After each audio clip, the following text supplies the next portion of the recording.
Okay, let's take a look at how to balance redox reactions. The whole idea behind the balancing of redox reactions is that the reactions we're looking at are typically done in water. And because of that, there are certain species that may take place and ultimately play a role in the balancing of a redox reaction. And the molecules I'm referring to are typically water, hydronium, or hydroxide, which are your typical components of the water auto dissociation. So any of these three components can be present in your balance reaction to ultimately give you the proper number of components on the left side and the right side of the equations. And the rules for balancing your redox reactions, at least the straightforward one, is to first balance everything other than hydrogen or oxygen, followed by balancing the number of total electrons, followed by balancing the number of oxygen atoms, and we end up by balancing the number of hydrogens. This is what I call the direct method. And I'll be showing you also how to balance this via the half-redox method. Alright, now the extra feature of balancing redox reactions is that now with the diagrams that I've shown you, you can actually predict what the products may be. That's not going to be true in every single case, but there are certain cases where that may actually happen. So if we look at the chromium electrode potential diagram, as well as for vanadium, what we have is the following. And what you have to do is identify where these two reactants are present in their corresponding electrode reduction diagrams. And so dichromate is present all the way on top on the diagram, whereas neutral vanadium is all the way at the bottom. Now the idea right here is that if the two reactants do not overlap with each other, what this is telling you is that the two reactants are going to go forward with a redox reaction. And the reaction proceeds such that you produce products that do overlap with each other. Now here you have multiple possibilities as to where you could stop for vanadium and where you could stop for chromium. So it's not exactly clear as to what the products may be. I will have to give you extra information for you to fully know where you're stopping, or I might just have to write out the corresponding products. But one possibility, if you have enough dichromate, is that all of the vanadium can be converted to its most oxidized version, which is the vanadilyl ion, and the dichromate can be converted to chromium 3 plus. And what you can notice is that both of those species actually overlap with each other in terms of potential, so they can actually coexist with each other. And so we're going to go with those products, but mind you, vanadium could have been stopped anywhere along the lines as long as it overlapped with chromium 3. So you will have to be given more information if I'm to, have you predict the products.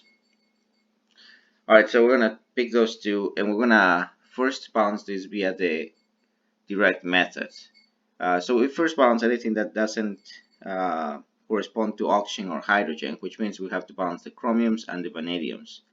We have two chromiums on the left side, only one on the right side, so we balance that. One vanadium on the left side, one vanadium on the right side, so that's okay.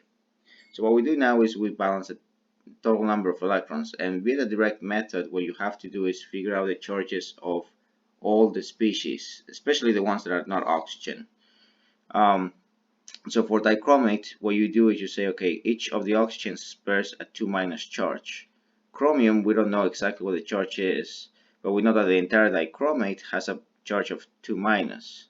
And by the same logic, you could say, okay, each of the oxygens in the vanadilyl ion has a 2 minus charge. We don't know the charge of vanadium yet, but we know that the entire thing has a plus 1 charge overall. So quite simply put, what you do is you multiply the subscript by the charge, so 2 times x, 7 times minus 2, and added together they have to equal the charge of the entire polyatomic species. So this will equal minus 2, whereas over here you have y times 2, plus 2 times minus 2 equals 1, meaning that you have 2x minus 14 equals negative 2, y minus 4 equals 1, therefore y has to equals 5, and x ultimately has to equal 6. So this procedure will allow you to determine the charges of chromium and vanadium. So I'm going to input those charges here. And what you do via the direct method is that you simply subtract the charge of the corresponding reactant with the charge of the corresponding product for the element in question. So 6 plus to 3 plus is 6 minus 3, which is plus 3 electrons per chromium center. And you do the same thing for vanadium. 0 minus 5 is minus 5 electrons per vanadium center. Alright, now we look at how many chromiums and how many vanadiums we actually have in the formula. We have 2 chromiums, so we're going to multiply the fraction here by 2 chromiums. And over here, we only have 1 vanadium, so we multiply the fraction by 1 vanadium. And this basically tells you how many electrons you're actually dealing with. 6 electrons being acquired in the reduction, 5 being lost in the oxidation. So now what we do is we balance the electrons, and for this particular case, the best and easiest thing to do is to cross multiply. But there's going to be cases where cross multiplying will give you proportions that are higher, and you can actually divide everything by a common multiple. So you might need to look for that lowest common denominator. Alright, so I'm going to cross multiply the top portion by 5, multiply the bottom portion by 6. But what happens is that wherever, if you multiply the reduction by 5, you also have to multiply the corresponding reactant and the corresponding product by 5. Right? Before we had 2 chromiums on the product side, multiplied by 5 will give you 10. 1 dichromate multiplied by 5 will give you 5 dichromates. And the same thing goes for vanadium. We're going to multiply that by 6. So each of the vanadiums, reactant and product, has to be multiplied by 6 as well. And that basically gives you the same number of electrons, 30 for each case.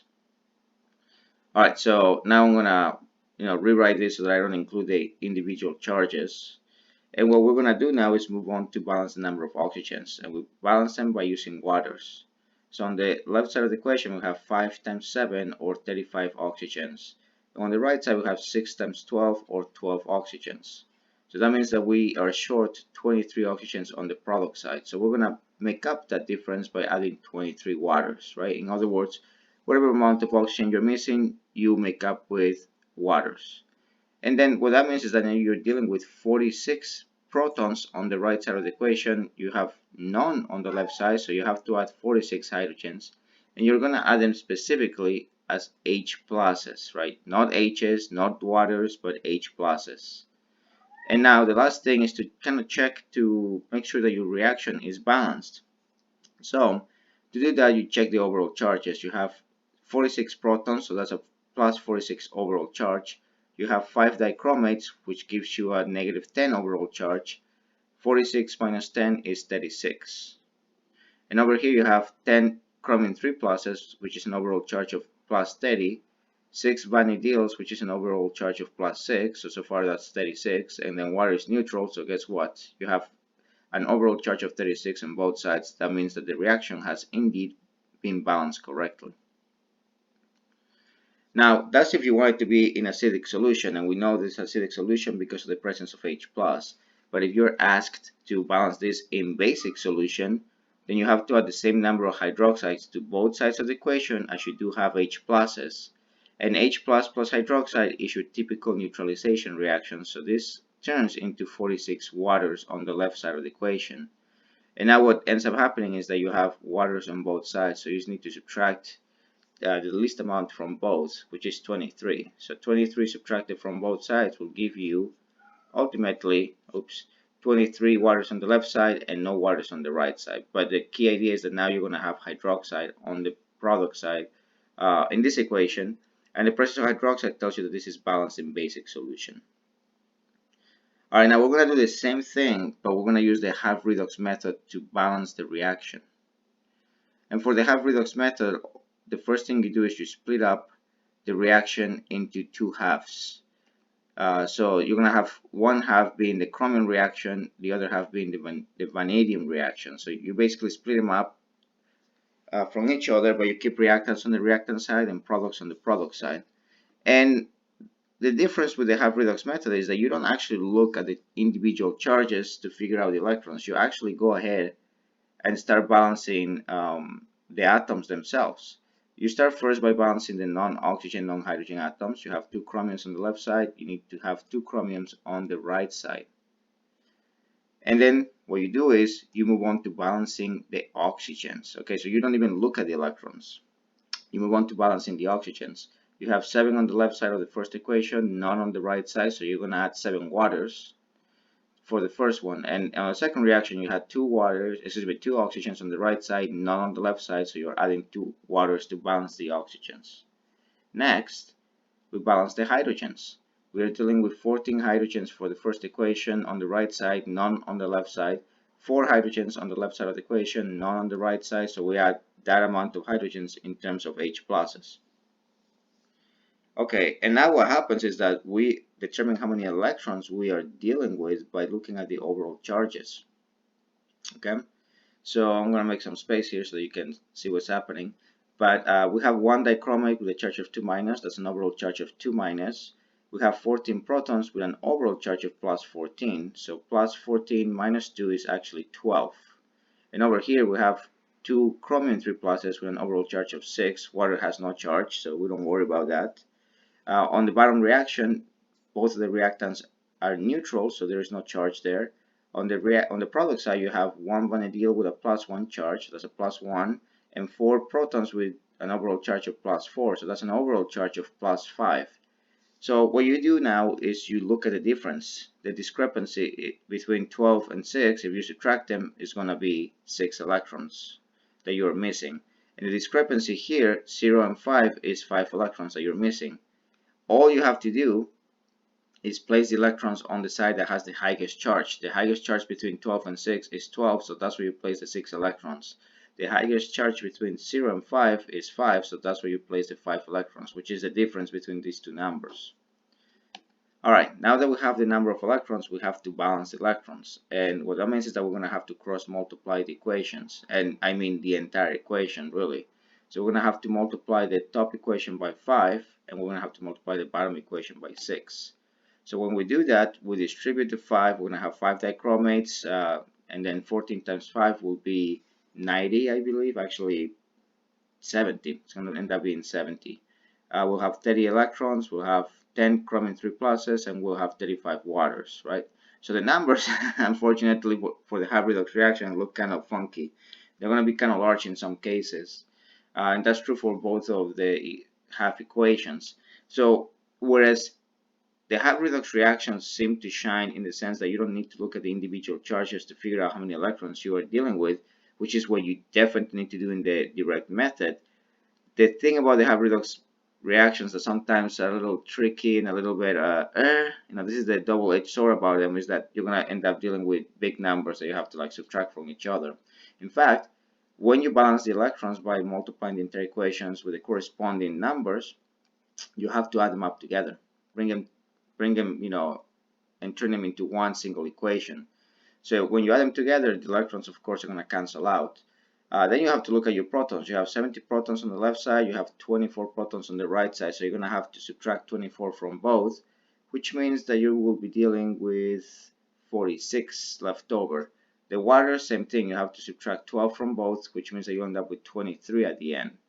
And at the end, you write the following equation: 46 protons left over, 5 dichromates, 6 vanadium zeros, leading up to 10 chromium 3 pluses, 6 vanadiols, and 23 waters. And this is exactly what we obtained before by using the direct method. So how you go about solving the problem is kind of up to you. I'm going to show you another problem by doing both methods again, but I'm going to save that for the next video. So see you then.